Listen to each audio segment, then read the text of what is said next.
Have you ever been curious about how remote controls work?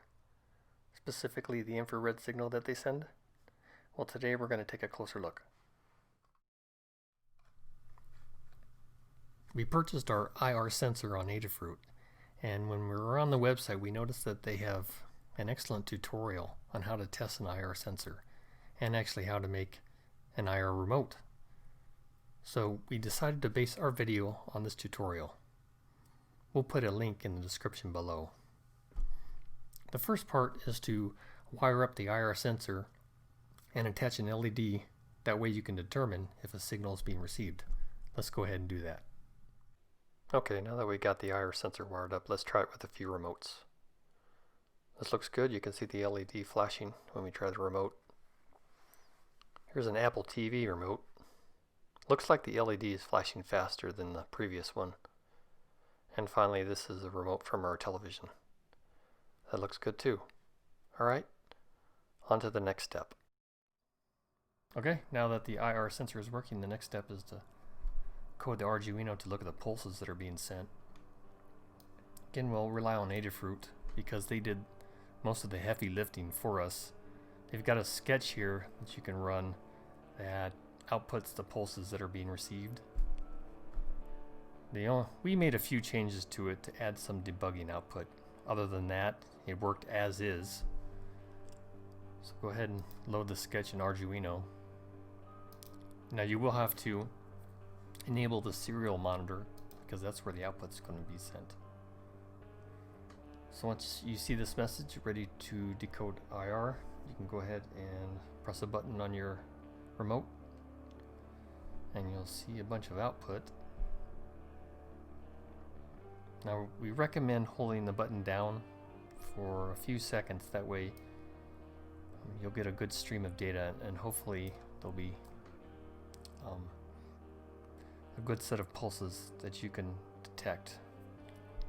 So if you run this program several times, you'll notice that the output is a little different each time because this is recording pulses in microseconds. You don't always get the same output. So we ran it several times, collected the data, put it in the spreadsheet to try to determine the best pattern or the correct pattern for this. These pulses that you see right here, this is some of the debug output that we put in there.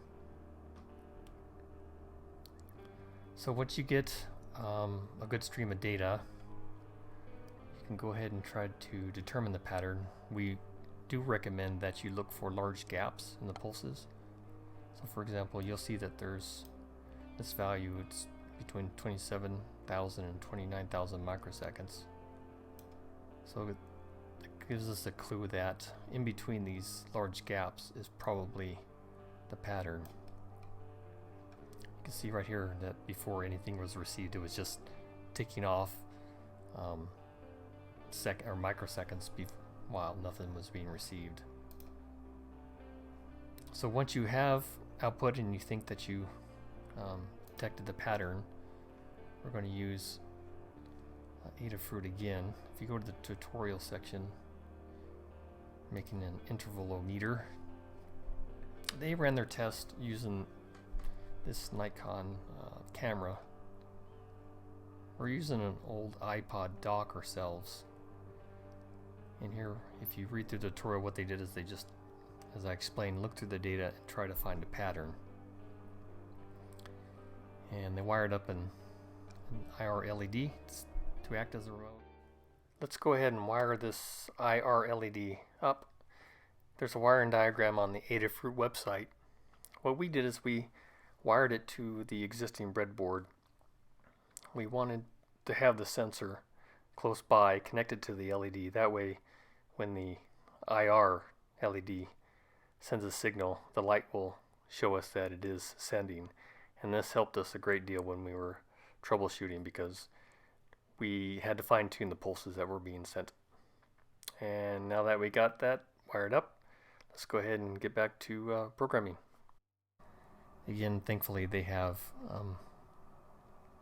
most of the coding done for us. Here you can see that they coded for their specific remote. Now we're using a Philips iPod dock, so ours is a little different. So we did copy this sketch and load it into Arduino. And the changes we made here, we renamed our method to send Philips volume up, because that's what we're going to do. We're going to increase the volume on our Philips. So we kept the pulse IR the same, pulse IR method the same. We'd have making changes here. So here's the output that we determined for our device. You can see here that we're simply sending a pulse and then delaying for microseconds. Sending it, delaying it, and then we repeated it. This is the repeating pattern is something they did in the sketch, so that's what we did as well. So go ahead, upload this to your Arduino and give it a shot. Make sure that you point the LED at the device that you're trying to control. We set up our iPod dock next to our IR LED, and every few seconds you'll see the LED flash. There, it just went up to volume 9. And you'll see right in the middle there on the display, it'll go up there, went to volume 10. So hooking the LED up next to the sensor was a good idea. That way, when we were troubleshooting this, we were able to determine when the IR signal was being sent.